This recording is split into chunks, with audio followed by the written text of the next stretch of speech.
मार्च 2026 में market crash आया और बहुत सारे लोग ने एसआईपी बैंड कर दी। उन्होंने सोचा पैसा बच गया। गलत। उन्होंने पैसा लूज किया है और मैं आज नंबर्स के साथ प्रूव करूंगा। मैं सीधा बोल रहा हूं, मैंने खुद 12 साल आईटी में काम किया है। अपनी सैलरी से ही एसआईपी स्टार्ट की थी। और सबसे शॉकिंग बात, जो लोग क्रैश में एसआईपी कंटिन्यू करते हैं वो लोग एक्चुअली सबसे ज्यादा पैसा बनाते हैं। ये गलती बहुत कॉमन है और इसका पता तब चलता है जब बहुत देर हो जाती है। आज मैं तुम्हें दिखाऊंगा एग्जैक्टली कैसे ये होता है। चलिए सोचो, तुम्हारी ₹5,20,000 की मंथली एसआईपी चल रही है। एक दिन मार्केट 10% गिर जाता है। न्यूज में पैनिक है, क्रैश आ गया वाले हेडलाइंस। तुम्हारा पोर्टफोलियो रेड में है और तुम्हारे दिमाग में एक ही थॉट, अभी एसआईपी बैंड कर देता हूं, जब मार्केट ठीक हो जाए तब शुरू करूंगा। मैंने भी वही सोचा था 2020 मार्च में। तब मैंने 2 महीने एसआईपी पॉज कर दी थी। वो डिसीजन ने मेरा ₹80,000 का कंपाउंडिंग लॉस करवाया अगले 5 साल में। क्यों? क्योंकि मैं एक चीज नहीं समझा था। पहली चीज जो समझनी है वो ये है, एसआईपी का असली फायदा एवरेजिंग में है। जब मार्केट गिरा हुआ होता है, तुम्हारा ₹5.20,000 ज्यादा यूनिट्स खरीदता है। एग्जाम्पल लो, नॉर्मल मार्केट में एक यूनिट ₹100 का है। तुम्हारा ₹5.0,000 बॉबरी 50 यूनिट्स। मार्केट क्रैश आता है, यूनिट प्राइस ₹70 हो जाता है। वही ₹5.0,000 बॉबर अब 71 यूनिट्स, सेम पैसा, 21 यूनिट ज्यादा, मतलब फ्री जैसा। और जब मार्केट रिकवर होता है, तुम्हारे पास ज्यादा यूनिट्स हैं, मतलब ज्यादा प्रॉफिट। जो लोग एसआईपी बैंड कर देते हैं क्रैश में, वो ये बाइंग अपॉर्चुनिटी मिस कर देते हैं। वो सस्ते यूनिट्स नहीं खरीद पाते और जब मार्केट वापस आता है उनके पास उतने यूनिट्स नहीं होते। सिंपल मैथ है, लेकिन इमोशन में लोग ये भूल जाते हैं। तुम अभी क्या कर रहे हो, एसआईपी कंटिन्यू या बैंड? सुनो ये केयरफुली। रीसेंट रिपोर्ट्स के मुताबिक मार्केट्स वॉलेटाइल हैं। ऑयल प्राइसेस बढ़ने से इन्फ्लेशन का टेंशन है और बहुत लोग अब पैनिक में एसआईपी पॉज कर रहे हैं।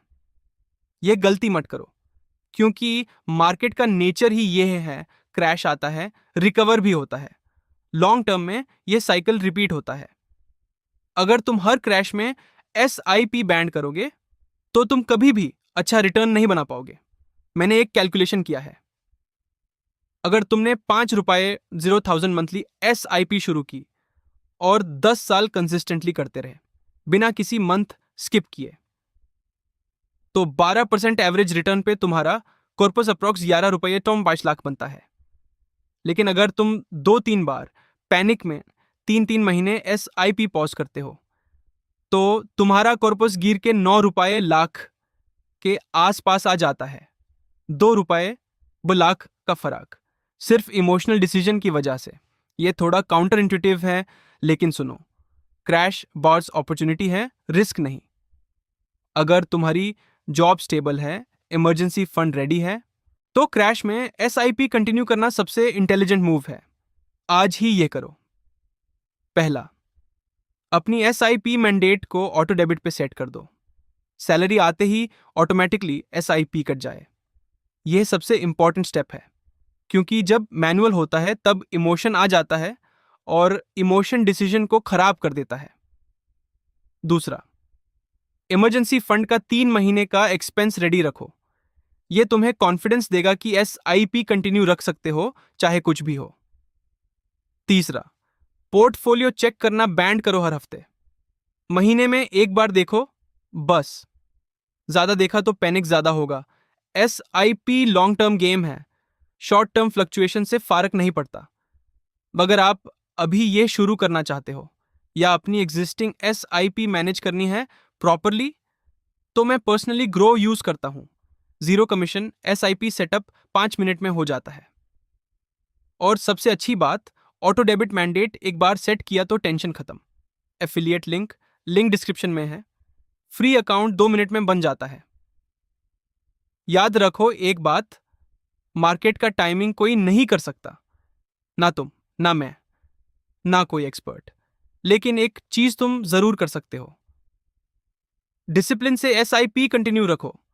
क्रैश आए या बूम आए, फर्क नहीं पड़ता। तुम्हारा कंसिस्टेंट इन्वेस्टिंग ही तुम्हें लॉन्ग टर्म में अमीर बनाएगा। जो लोग ये नहीं जानते वो आज भी पैनिक में डिसीजंस लेते हैं और फिर रिग्रेट करते हैं। तुम अब वो 10% में हो जो ये जानते हैं। ये वीडियो सिर्फ एजुकेशनल कंटेंट है, फाइनेंशियल एडवाइस नहीं है। अपना खुद का रिसर्च करें या किसी SEBI रजिस्टर्ड एडवाइजर से मिलें। अगर इस वीडियो से समझ आया कि SIP कंटिन्यू क्यों रखनी चाहिए, तो एक लाइक बनता है, क्योंकि ये इन्फॉर्मेशन बहुत कम लोग हॉनेस्टली शेयर करते हैं। और अगर तुम म्यूचुअल फंड या SIP के बारे में सीरियसली सीख रहे हो तो चैनल सब्सक्राइब कर लो। यहाँ मैं सिर्फ वो चीज़ें बोलता हूँ जो पर्सनली एक्सपीरियंस की हैं, जो HR या बैंक मैनेजर तुम्हें नहीं बताता। नेक्स्ट वीडियो में मैं तुम्हें बताऊंगा एक ऐसी गलती के बारे में जो 80% SIP इन्वेस्टर्स करते हैं और उनका रिटर्न परमानेंटली खराब हो जाता है। वो भी नंबर्स के साथ। मिलते हैं अगली वीडियो में।